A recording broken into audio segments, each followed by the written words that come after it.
At the edge of an international border, at the edge of the Pacific, at the edge of innovation, community, education, and discovery, you're listening to At the Edge of It All, a University of San Diego podcast where USD experts speak on topics and stories that impact you and the broader community. Hello there, I'm Lisette Martinez. Welcome to another episode of At the Edge of It All. And I'm Elena Gomez, and joining us on the podcast today is Professor Greg Ghio. He is a professor of communication here at the University of San Diego. Thanks for joining us. Thank you for having me. And what we're going to dive into today is public speaking. Ooh, everyone's boogeyman. Yes. Right. Yeah, it's a popular class you teach, and so we'll dive into all of that good stuff. But how did you get interested in communication to begin with and public speaking? How did you become a professor in that? Somewhat of a long story, but I started as a business major. Undergrad, and I was going to be a businessman and, conquer the world, and I was a communication minor. And as I got toward the end of my career, like so many of my students, your last semester, you still don't know what you want to be. When you grow up. Yeah, I kind of had a renaissance of schooling. I knew, I want to continue schooling. And so instead of getting an MBA, which when I looked at the curriculum was like, oof, I've taken those classes. I don't know if I want to take them again. I went and got into a program where I wanted to bring in business and communication, a master's, an MA in organizational or business communication. So I went off to that program. And then I was going to be, better than a MBA. I will have an MA in business communication and again, conquer the world. But the program I was in was pretty prestigious and didn't let me pull in the business I wanted to. They were pushing the communication and I kind of fought them on it. And after losing a couple battles in that, I said, all right, I'll go this route. And I got a teaching assistantship. So I taught a general education public speaking class while I was getting my degree.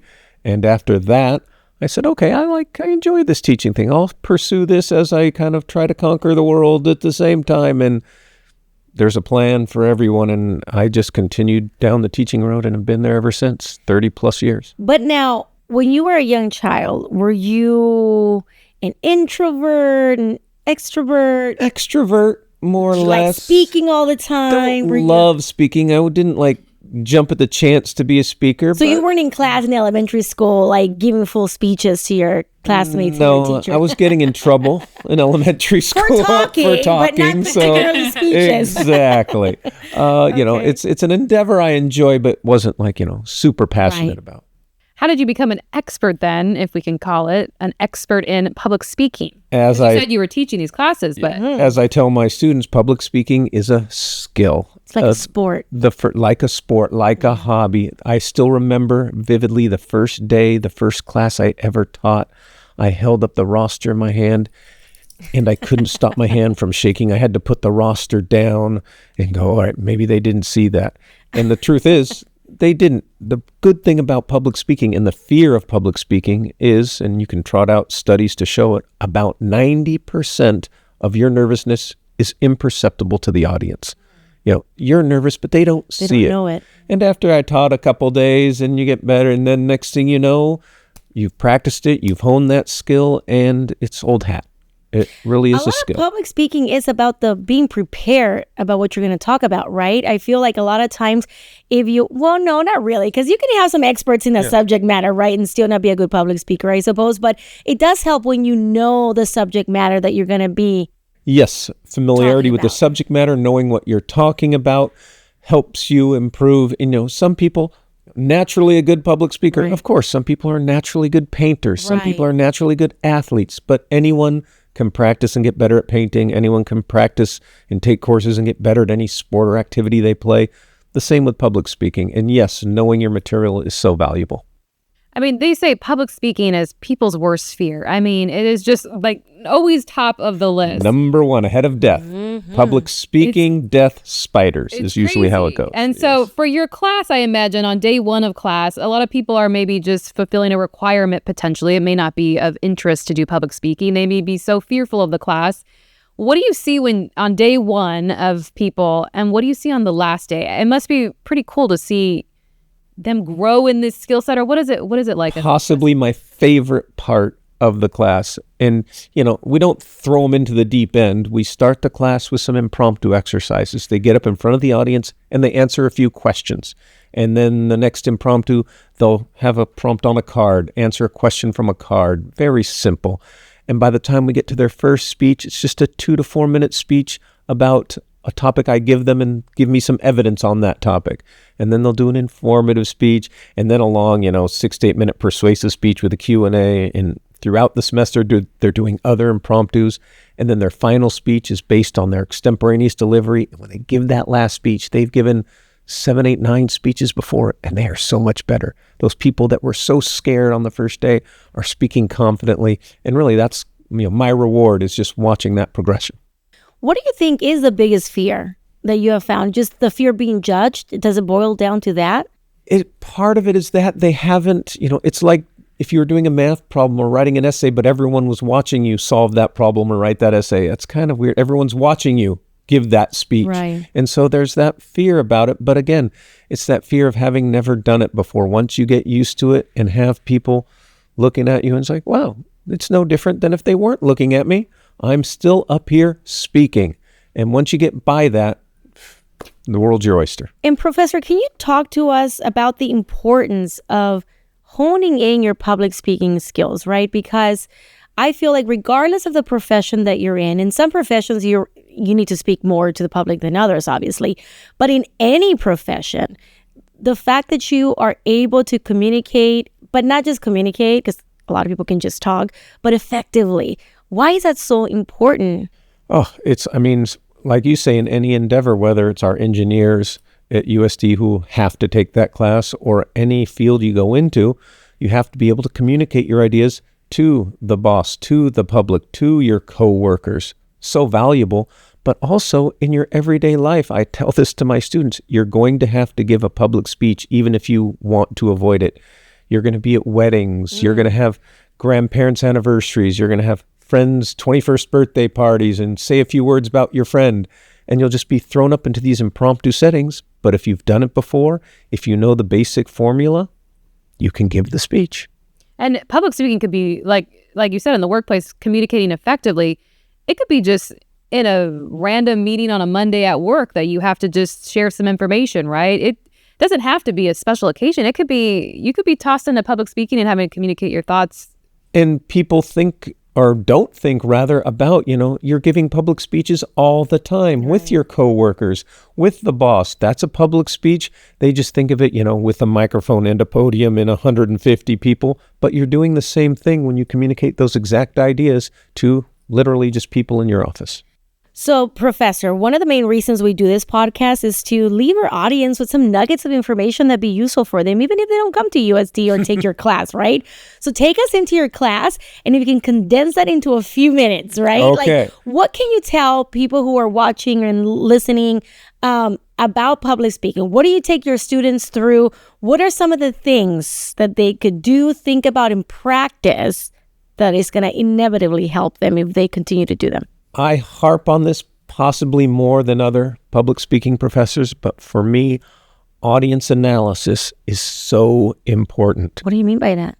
Well, I use the example when you go to a concert, a big concert in an arena or a stadium, the singer comes out and at some point they say, "Hello, San Diego." And what does the crowd do? He said our city. Yeah. That was this much. That was the least little bit of audience analysis. I just mentioned the name of your city and they go crazy. If you can identify with the audience, if you can make them go, yeah, you've got them. You've made that connection. They're going to listen to you. They're going to appreciate your information. Is that what some people say is like reading the room?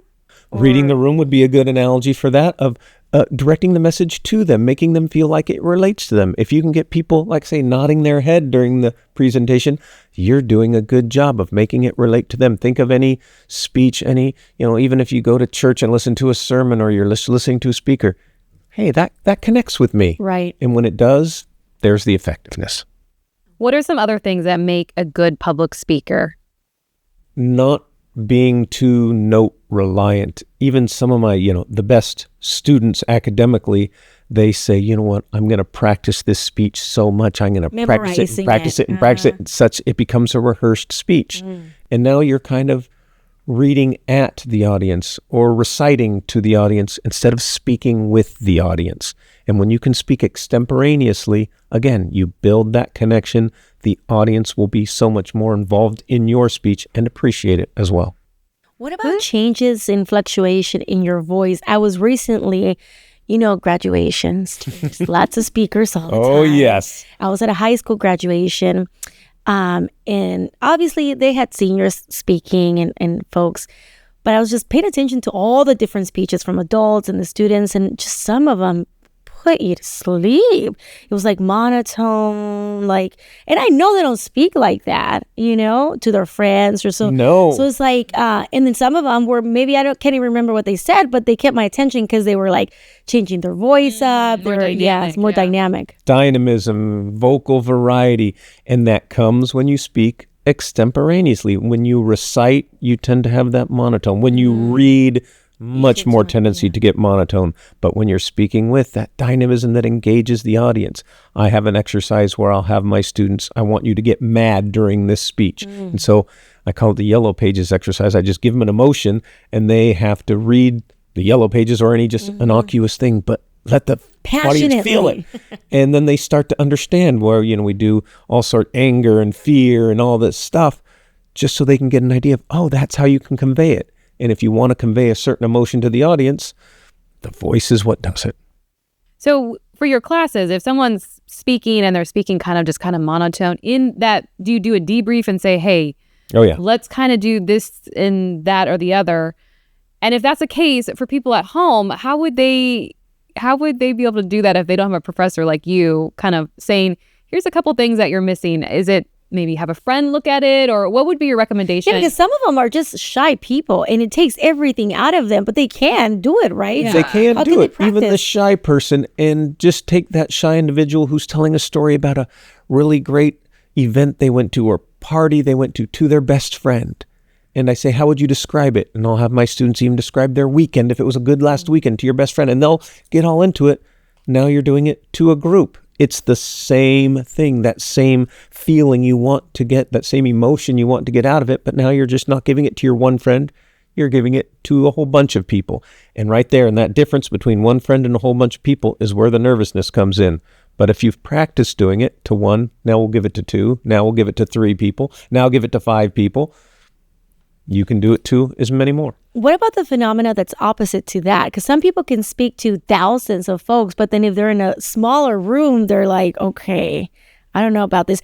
I used to be a reporter, and that happened to me. Like Elena and I could talk to millions of people watching. I don't know about that. I could talk to the cameraman, and then when you put me in front of more people, it's a little scarier. Right. But then if you see them in person, I guess, too, it matters, right? I've had students like that, and that is a little bit foreign to me because I'm of that normal nature of talking to 2 is fine. Talking to 200 is a little bit nervous. But there are people who can talk to a mass audience because you're not talking to individuals. It's just a bunch of people. But if I have to talk to little individuals, this is more terrifying. Yeah, that's a little bit, it's like, say, the opposite of the normal public speaking fear. We talked a little bit about not using notes, not engaging with your audience. Those are all things to kind of avoid. Yes. There's also rambling. And I think this kind of goes back to effective communication. I think that's a common problem with people that don't really know the talking point of like where they're going, and they just start to ramble, and that can be bad. And I've seen it, in interviews. Are you talking about me, Elena? I ramble on this podcast. Certainly not. Coworkers. Well, how do you avoid rambling? That is in the practicing of the skill and, taking the class, but I'll have really good natural public speakers who will say, I don't need to practice for my speech. I'm just going to talk.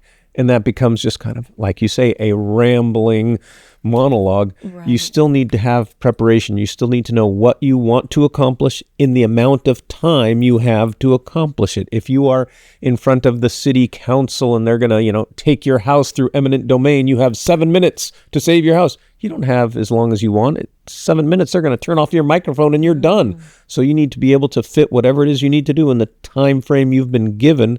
And that's where you just have to work at the structure of the speech as well as the delivery, like you say, the extemporaneous. Well, look, so you can practice by going to your community meetings and Yeah. timing yourself for a speech. It'll be timed. Yeah. Wow. What about, like, you touched on the passion aspect of things, right? Like, does it always stem from that? Like a passionate, a good public speaker is always a passionate speaker? Well, I mean, you'd love to have that passion comes out in the speech, but sometimes, Simon, I give you a speech, you have to speak on this. Right. I'm not passionate about this topic. Or I your don't work know. presentations or something, right? And so you almost have to, kind of find that passion, that viv and vigor that you want to give the presentation with, and let the audience know, good public speakers can use the language, the vivid, colorful language, the dynamism, the alliteration, the antithesis, the metaphor that really brings to life even the most mundane material. How about the use of, like, in public speaking, do you ever recommend, like, the use of props, or sometimes you have to use PowerPoint presentations that go into your public speaking, or like what goes into that outside of just the spoken word? This could be kind of a crux too. Like you have something with you. Blessing and a curse. Yeah. It's students feel less apprehensive when they have a visual aid. Students are more comfortable when they have a visual aid. The audience gets the material better when they have, video and audio components. However, if you just throw PowerPoint slides up there the whole time and you have the audience just staring at PowerPoint bullet points, you lose the dynamism of the speaker themselves. And it's like, well, you know what? We'll just read these. We don't need you. And you need to have the speaker that can really convey both. So there is a give and take in the visual aid domain. And it's nice to have that, whether, like, say, it's a physical visual aid or a PowerPoint presentation or something on video, they really can enhance it. But too much starts taking away from the speaker and their presentation. What about, Professor, even in what goes into preparing the subject matter for that speech, right? A lot of people like to throw everything in the kitchen sink into their speech. Like, everything I know about this, I'm going to tell you. Do you recommend that? Why or why not? Depends again on if you're giving a 3-hour symposium on whatever topic, why bring it all in. But depending on the time you have to figure out what is the most important. There's a big ball of stuff that is the research you did for your speech. The speech itself should be research's greatest hits, a subset of that you say, hey, this is the most important, the valuable, the stuff that relates to this audience more than any of this other material I had. And that's what you can give them. And then the more time you have, you can start going outside that little ball and going on and with more breadth. I also used to say, if I had so much information and I had to condense it to a few things, I used to always just think of what is the thing that I remember the most out of everything I heard. And if that's the thing that still sticks in my mind, that's probably what I should put in there. That's a great philosophy. Mm-hmm. Who are some people that are good public speakers that we could potentially use as examples? Are there any public officials, celebrities, people that do TED Talks that you think are really good at public speakers that maybe we could watch and pull some points from? I mean, Elena and I not included. Of course, you would be the first two I would mention. Yes, Elena and Lizette.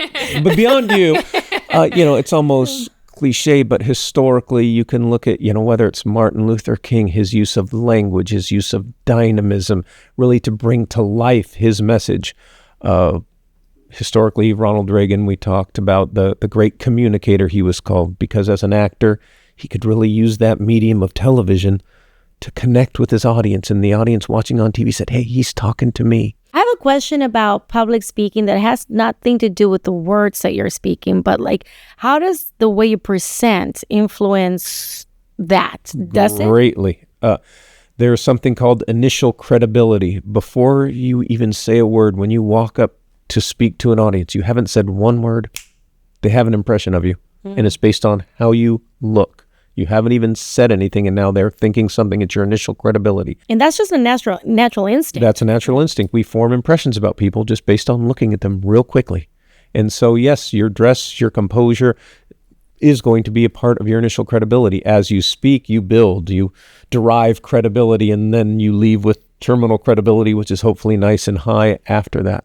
But yeah, your nonverbals communicate just as strongly as your verbal communication. Yeah, interesting. Do you have any memory of like a horrible public speaking situation that happened to you that you learned from, that you now kind of think about all as the a time? public speaker? Yeah. Well, like I say, my first day ever teaching as a very beginning graduate teaching assistant, I was very nervous. And as I held up the roll sheet, it was shaking and I had to put it down hoping no one saw it. And I was very nervous, but there's solace to be taken in the fact that the audience does not perceive that. About 90% of your nervousness is imperceptible to the audience. And so that helps you a little bit more knowing, hey, I'm nervous, but they don't know it. And then as you continue to speak, as you continue to give presentations, the nervousness subsides and that confidence shows through. As some would say, fake it till you make it, right? That would be a good a good cliche for it. Right. True. Yeah. Is there anything else that you can advise as people are getting ready? They may be watching us, listening to us, and they have a big speech coming up, whether it's for work or just a presentation, or they are speaking in public. Any advice you have for them? I would say a very valuable tool, just one little element, is tell a story. Stories connect you with the audience. Stories get the audience nodding their head with you. Stories are things you already know. Think of a story that relates to whatever situation you're talking about, one that happened to you. And we all recount stories. We are a storytelling group. We like to tell stories. And so if you do that, you already know the story. It happened to you, just like you'd tell your best friend. Tell that as it relates to whatever topic you're talking about. We were talking earlier about, if you're at your parents' or grandparents' anniversary, tell a story about you and your grandparents. Your friend's 21st birthday party, tell a story about you and your best friend. You're at a wedding and sometimes they come up with that microphone and say, hey, give a speech. Just tell a story about your friendship with the bride or the groom or whoever it is. And that story really does solidify and connect you with the audience. Be human, right? Yes, I always sometimes that's the human interest part, the human interest story. I've gone to conferences where, those conferences where you're there all day from workshop to workshop, and then you have a speaker coming at the end of the day. And I always love it when they're like, you guys are tired. I'm tired too. I'm about to get out of here real quick. Let me tell you what I'm going to, teach you in like 5, so audience analysis right there. It brings you in like, yes, you get me. Let's go. Let's get it done. Give me something good and then let's go, right? Beautiful, so bringing it back to audience analysis. They identified with you and you went, yeah, I like this person. Get me. I like this person. He's not just going through the motions, right, of checking boxes. So true. Yeah. And I think another thing is they have to learn to be adaptable, because sometimes things may not go your way and you're going to have to switch into another gear and change things up a little bit, I think. And if you've written the speech that you're going to read, or if you're reciting it, you can't do that. But if you speak extemporaneously, just get a few notes and talk. You can adapt to audiences. You can bob, weave, and change with whatever situation confronts you. Wow, what a wonderful conversation. This was really insightful. I learned some tips. Yep, absolutely. People did. Professor, thank you so much for being with us. Thank you for having me. Appreciate it. And if you like this episode, be sure to subscribe to catch our next one.